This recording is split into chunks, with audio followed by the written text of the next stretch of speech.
جب اکبر نے دین الہی نکالا تو حضرت مجدد الفسانی علیہ رحمہ اس کے مقابلے میں آیا. آپ جانتے ہیں وہ تاریخ. تو اس نے کہا تھا کہ السلام علیکم یہ مسلمانوں کا شعار ہے. تو ایک نیا لفظ لے کر آتے ہیں. جب بھی کوئی کسی کو ملے تو اس کو کہے اللہ اکبر, وہ بھی جواب میں کہے اللہ اکبر. یہ اپنی طرف سے وہ نئی چیز لے کر آیا. لیکن اسلام نے السلام علیکم کیوں رکھا ہے؟ تو اس کا ایک فلسفہ ہے, اور وہ کیا کہ جب کوئی مسلمان کسی دوسرے مسلمان کو ملے تو وہ کہے السلام علیکم. اس کا مطلب ہے تیرے اوپر سلامتی ہو. تو گویا وہ ضمانت دے رہا ہے کہ میرے بھائی تیری جان, تیرا مال, تیری آبرو, تیری عزت میری طرف سے محفوظ ہے.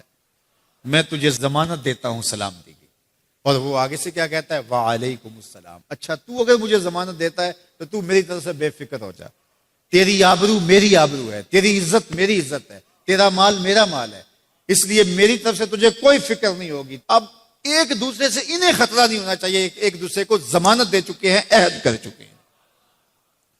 اور اگر ہم سلام بھی لیں اور جڑیں بھی کاٹ دیں تو میاں ہم نے سلام لیا ہی نہیں, ہم نے منافقت کی تھی. حضور نے فرمایا افشوا السلام, تو میں سلام کو پھیلاؤ.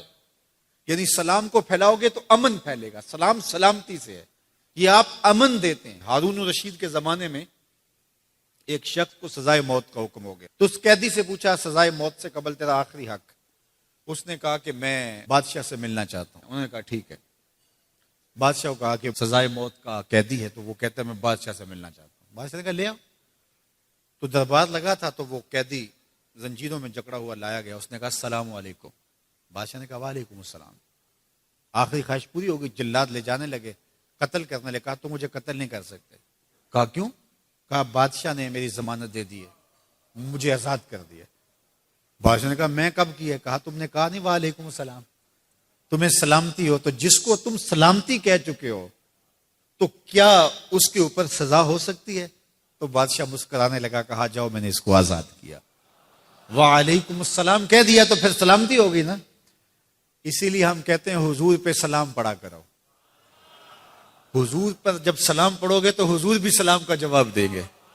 وہ کسی شاعر نے کہا تھا, وہ شعر پتہ نہیں وزن میں ہے کہ نہیں, لیکن شعر مجھے بڑا اچھا لگتا ہے کہ درود پڑھنے سے ثواب ملتا ہے, سلام پڑھنے سے جواب ملتا ہے. درود پڑھنے سے ثواب ملتا ہے, سلام پڑھنے سے جواب ملتا ہے. تو ہمارے جو لفظ ہیں ان لفظوں کے پیچھے ایک فلسفہ ہوتا ہے. تو فرمایا المسلم من سلم المسلمون من لسانہ و یدہ, اور یہ ہم نے اپنے اولاد کو بچپن سے سکھانا ہے. اگر ہم نے ان کو اعلیٰ ڈگریاں بھی کروا دیں, ان کو اعلیٰ تعلیم یافتہ بھی کروا دیا دنیاوی اعتبار سے, لیکن یہ بنیادی سبق حضور کا نہ پڑھایا, تو پھر وہ اس تعلیم کے باوصف بھی آپ کو آپس میں الجھتے ہوئے دکھائی دیں گے.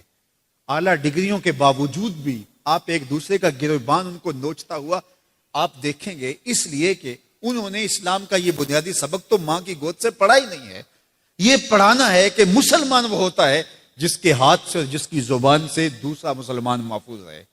مجھے بتاؤ, جس کو یہ سبق اس کی ماں نے پڑھایا ہو, جس کو سبق اس کے باپ نے پڑھایا ہو, تو وہ کسی مومن کی ماں کو گالی دے سکتا ہے, کسی کے باپ کو گالی دے سکتا ہے, کسی کا گریبان پکڑ سکتا ہے, کسی کو تھپڑ مار سکتا ہے, کسی پہ زیادتی کر سکتا ہے؟ کبھی نہیں کرے گا. اس لیے کہ اس کو حضور کا فرمان یاد ہے کہ مسلمان ہوتا ہی وہ ہے جس کی زبان اور ہاتھ سے دوسرے محفوظ ہو. ہم نے یہ سیکھنا ہے اور اپنے عمل کے اندر اس کو داخل کرنا ہے کہ ہمارے رویے اتنے خوبصورت ہو, ہمارا طرز زندگی اتنا خوبصورت ہو کہ ہمارا پتہ چلے کہ ہم حضور کے غلام ہوتے ہیں. ہمیں خوبصورت رویوں کا درس دیا گیا ہے, ہمیں خوبصورت رویوں کو اختیار کرنے کی تعلیم دی گئی ہے.